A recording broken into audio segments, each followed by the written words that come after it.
I'm back, bitches. That's right. Now, I've been away for a while because I've had my own mental issues and situations and all that shit come up, and um, I had a night terror that took me down, and I could not get back up. It's taken me a couple of months to rehab mentally. Actually, my wife has come back to help, to be a part of my life again, and I'm finally able to start talking about it. I had a night terror that woke me up literally with my mother right in my face telling me how bad of an individual I really am. Everything worthless about me, my past, my future, and nothing about my present. So, but the world came crumbling down in one night. All the barriers that I had built up to protect me from those thoughts of my mother, which is the root of all my issues. And it's no fault to anybody's, it's just we all have mommy daddy issues. It's just how they develop. And when you're mentally ill, they go three, fourfold.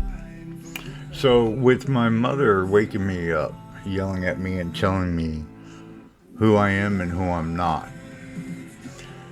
broke down the walls that I had developed through the therapy, especially through the everyday process when I was in prison, realizing what I had and what was going on. So these walls, when they came tumbling down on me, I lost it. I lost communication with everybody. I wasn't able to think straight. Um, I had to do therapy twice a week. Realization that all of it came from when I was going through puberty and developing my own mental issues. Through therapy, I realized it's not only my mother, but with my father. At an early age, my mother and father, they got divorced. And it was at the same time that I was trying to develop my own thought process with I thought everything was normal. The voices, the illusions, everything was normal to me. But it was pointed out that at an early age with the divorce that I had to step in and be the man of the house. Now, to a kid who's trying to figure out who he is and what he's about, not knowing a thing about being a man, and quite to be honest with you, most men don't know how to be a man until you're 50, 40, somewhere around there. I don't know, and everybody has their own definition of being a man. But at the age of 13, when I'm going through puberty like a big bitch, thanks to BBC and, good old Benny Hill. But when I was given the role of man of the house at that early age, that actually put in more pressure than I realized. I would go out in the woods more with the shotgun and my dog Penny, and we just scope the whole area around the house. And I thought that was being a man, protecting my family and shit like that. But all in all, I had no idea what I was getting into. I stayed with my mom just like my sister did, and well, we had our own issues. But as I was developing and being a big part of what a man should be, it's hard as I look back because I had no one, male figure, to help and figure things out. And I had to develop that on my own as well. And I was getting it from not only my mother, but my sister as well. I mean, I was being raised by two women that were pretty strong, and yet come to find out that they had their own mental health issues that they were dealing with. And that's when my mother and I developed this distraction towards each other. I was never good enough. So, the breakdown. The breakdown was all about my mind letting me know that it still has the power. It's my mind telling me that no matter what I do, I am going to go south. I am going to deteriorate. Now, my therapist and I are in somewhat of agreement about that because of the disease and its nature. But my psychiatrist and the people that are trying to get my meds straight are telling me that they can stop the mind deterioration with the proper drugs. Now, to me, that's horseshit because the mind has its own plan. It develops its own way. If you're going to give obstructions, I guess you're going to put walls up, but yet I'm living proof that the walls come tumbling down, It's like that Humpty Dumpty scenario. But that comes later. Right now, I'm still working on the only thing that is helping is my music. And that's what I'm going to start working more on with the podcasting is that music and mental health are symbiotic of sorts. The reason why I say that is because all of us, enjoy music one way or another. It's just in us. It's in our DNA ever since they were pounding sticks and bones in the caves. Okay, so we all know that certain music to each individual gives them a good feeling, a hope, and there are people out there like myself who enjoy multiple genres of music because of the way we were raised. The greatest music that I personally believe was ever written or played or recorded were done between the 70s and the 90s. And that is the generation that I hope and pray will bring some kind of light into this dark world. Anyways, my mental status is good so far now.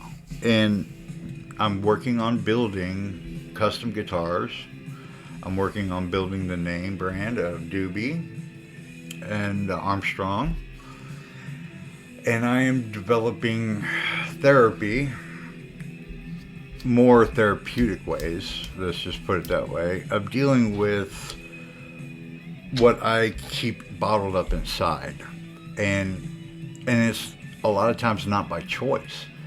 I don't keep these things bottled up. It more or less my mind giving me a safe zone to deal with.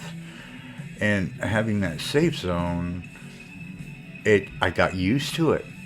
And it has been years since I've really dealt with a trauma like that. But it happened. And those walls I'm trying to rebuild. But in the same sense, I'm going in a different direction. Because now that I'm older, I have a better surrounding because I know what my triggers are. The issue that comes up is that since all those walls came tumbling down and I've been trying to work on rebuilding them, have my triggers changed? All in all, there were certain things that no matter what I tried to do, they would trigger my manic status. They would trigger rage, anger.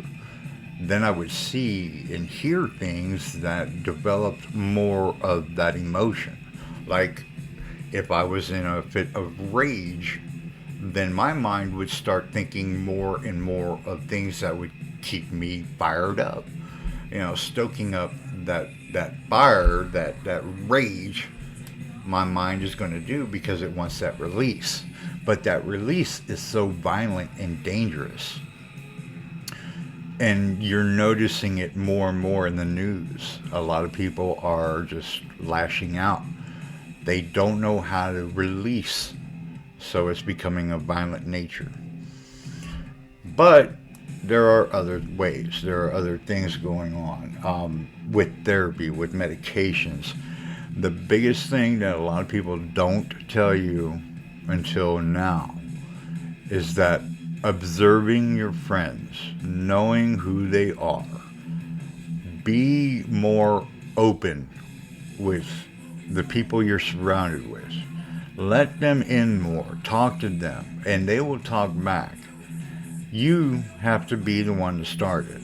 And I'm finding that out through therapy. We do, there's a group of guys, we all get together and we talk. And that's all we do is we talk. And there's no real hidden line that we go by. Yeah, it's just whatever comes to our head. And we've had some great conversations, and then we've had some scary ones, you know. But the fact that we're talking is therapy in itself, and the guys that are all together with this are realizing that, you know, we're not alone. And in the human race, that's one thing that we are not made to be, is alone. Why do you think there's billions of people, humans, out there? So, I'm just waiting for Bigfoot. You know, once we get Bigfoot established, then this world will be a better place. Also, the fact that we have more and more proof of alien life. And it really doesn't matter, people, because this planet is going to hell in a handbasket. And everybody's mental health is being stressed. There's so much going on in this world, wars, people getting killed, and all this horse shit. And everyone's mental health is, I would say, affected by it in one way or another. And this is the most stressful time for anybody developing mental issues or tics, or you're noticing a lot more openness about these things that are developing over the last 40, 50 years. We're getting better medication, but yet the mental health community is suffering because nobody wants to work in it. There's no real money, and we're in America, people. America is all about making that dollar bill. And do you think therapists and psychiatrists want to spend 4 to 10 years in college just to make $36,000 a year plus bonus, whatever? Come on, man. You spend $250,000 on college education and you're only getting paid $50,000 a year. Wow. Good old America, right? But back to the mental health. The thing about it is that the people that you're surrounded by are going to notice. And I was alone when it happened. When my terror hit me, I was in bed alone. I lived alone. And that's one of the reasons I believe I suffered so severely. I didn't come out of my bedroom for 3 days. I didn't eat until I got violently sick because of the fact of anxiety and wanting to just stay in bed. I lost it. But anywho, I'm back at the program. I'm dealing with dealing. And that's all I'm really going to say about it for now.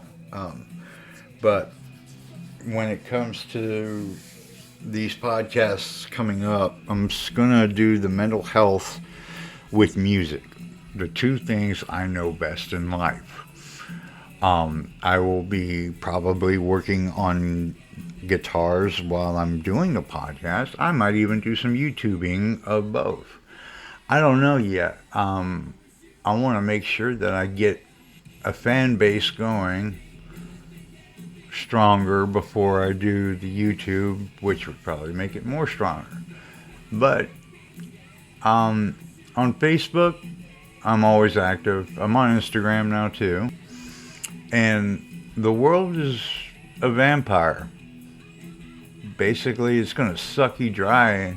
You got to keep that blood flowing. So, all right, peeps. I love you. I will talk to you all later. Take care, and peace be with you. Bye now.